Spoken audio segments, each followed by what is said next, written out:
Selamat pagi. Pagi ini kami akan membicarakan tajuk memori. Secara basic memori terbagi pada dua, iaitu RAM dan ROM. RAM singkatan daripada perkataan Random Access Memory dan ROM pula singkatan bagi Read Only Memory. Masuk RAM. RAM atau Random Access Memory berfungsi menyimpan data atau program yang ditulis secara sementara dan ianya tidak kekal. Biasanya data yang mustahak akan disimpan terus ke dalam sekretariat atau sekretariat. Apa yang disimpan di dalam RAM boleh dibaca, diubah sesuai, dipadam atau disimpan dalam storage. Biasanya RAM yang kecil akan melambatkan pemprosesan berbeza dengan RAM yang besar yang menjadikan kerja pemprosesan lebih pantas dan cepat. Konsep memori. CPU boleh menghasilkan memori mengikut hierarki yang berbeza, sama ada ia datang dari bentuk stereo kekal, secara gerak atau masukan seperti papan berkunci. Kebanyakan data akan menuju ke RAM terlebih dahulu. CPU kemudiannya akan menyimpan setiap data yang diperlukan untuk diakses ke dalam cache dan mengendalikan arahan tertentu di dalam pendaftar.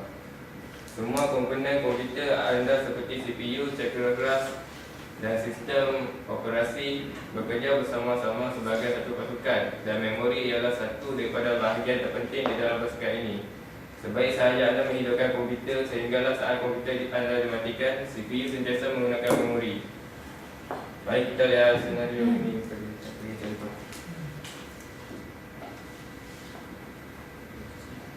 Komputer akan memuatkan data dari ROM, BIOS dan melaksanakan POS untuk memastikan semua komponen berfungsi dengan baik. Semasa pemeriksaan ini dijalankan, pengawal memori controller akan memeriksa semua alamat memori dengan melakukan operasi baca dan tulis untuk memastikan tiada galat di dalam chip memori. Baca dan tulis bermaksud data yang ditulis dengan bit dan baca semula bit tersebut. Komputer kemudiannya memuatkan load sistem operasi dari cakra keras ke dalam sistem RAM. Umumnya bahagian kritikal yang terdapat dalam OS akan diselenggara di dalam RAM selama mana komputer masih dihidupkan. Ini membolehkan CPU untuk mendapatkan akses serta-merta ke sistem operasi, di mana akan menambahkan performa keseluruhan sistem. Apabila anda menyalakan sesuatu aplikasi, ia akan dimuatkan ke dalam RAM. Untuk memelihara penggunaan RAM, kebanyakan aplikasi memuatkan hanya sebahagian kecil program yang diperlukan, dan biasanya akan memuatkan kod yang lain jika diperlukan. Selepas aplikasi selesai dimuatkan, apa-apa file yang dibuka akan dimasukkan ke dalam RAM. Apabila anda menyimpan file dan menutup aplikasi tersebut, file itu akan ditulis ke dalam storage, sementara aplikasi tersebut akan disingkirkan dari RAM. Seperti yang dinyatakan di atas, setiap sesuatu yang dimuatkan atau dibuka akan dimasukkan ke dalam RAM. Ini bertujuan supaya CPU senang mengakses dan memproses sesuatu maklumat. CPU akan membuat permintaan data yang diperlukan dari RAM, membuat proses dengan menulis data kembali ke RAM secara berterusan. Sampai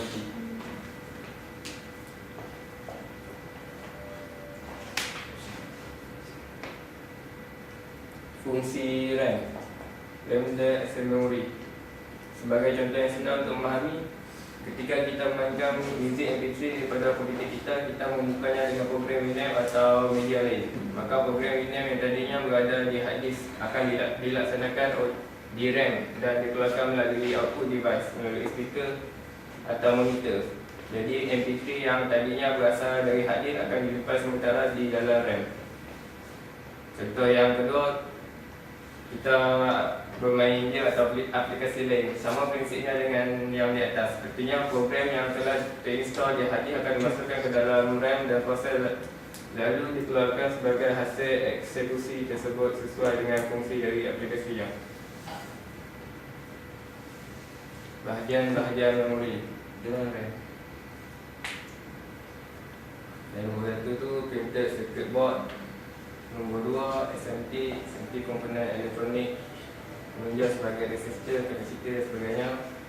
Nombor 3 notch merupakan lubang pengunci agar RAM cuma biasa masuk ke selang yang sesuai. Nombor 4 pin kaki RAM yang berhubungan dengan motherboard. Nombor 5 air IC, Integrated Circuit Component Electronic Memory.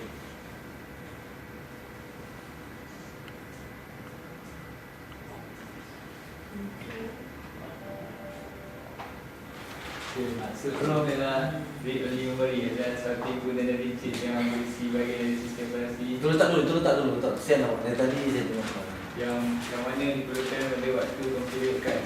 ROM dikenal juga sebagai suatu firmware.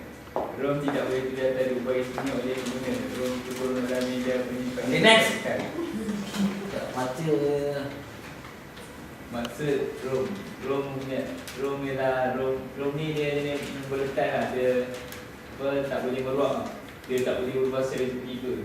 Kalau bekalan elektrik putus ke, dia masih menyimpan data lagi lah.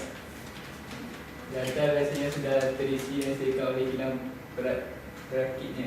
Contoh data-data ROM sering muncul dalam saat komputer dihidupkan, maka akan terbaca semua konfigurasi peranti yang terintegrasi dalam komputer tersebut.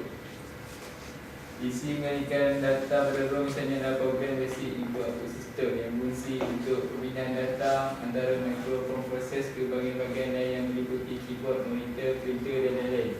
Program BIOS juga mempunyai fungsi self-diagnostic atau mengenali syarat-syarat yang ada dalam dirinya yang dinamakan power on self-test. Program linkage atau bootstrap bertugas untuk memindahkan sistem operasi yang disimpan di dalam disket untuk kemudian ditempatkan ke dalam RAM. Besarnya kapasiti memori byte dalam mahu pengeluaran diukur dengan unit bit yang merupakan ukuran terkecil dari sebuah data ingatan. Byte merupakan kumpulan dari jaringan binary 8 bit. 1 kilobyte terdiri daripada 1024 byte. Sedangkan 1 megabyte terdiri daripada 124 byte. Selain megabyte, saat ini kemudian sudah mencapai gigabyte yang terdiri di atas 1024 MB. Fungsi ROM secara amnya, ROM digunakan untuk menyimpan firmware atau perisian metal dengan peranti keras. Contoh ROM ialah ROM BIOS. Info. Okey. Terdapat dua jenis ROM yang sering digunakan. EEPROM, Electrical Erasable Programmable Read Only Memory. Program yang ada di dalam chip dapat dihapus dan diisi kembali dengan menggunakan elektrik lah. Itu bahasa apa tu? Masa tengok drama tu interview. Dapat kelebihan dia adalah dapat kita dapat modifikasi seperti ada surat isi dari program BIOS tersebut dengan sesuai dengan keinginan kita. EEPROM adalah bentuk programmable read only memory. Virus tidak boleh merosak sebahagian atau keseluruhan isi di program tersebut. Isi dari program ini baik dengan sebahagian fungsinya tidak dapat dirosak atau diubah oleh proses elektrik. Selama striker terdapat pada bahasa tersebut tidak cacat atau rosak. Stiker. Kesimpulan, okey. Kesimpulannya, RAM adalah simpanan data dalam bersifat sementara, manakala ROM pula simpanan data dalaman yang bersifat kekal.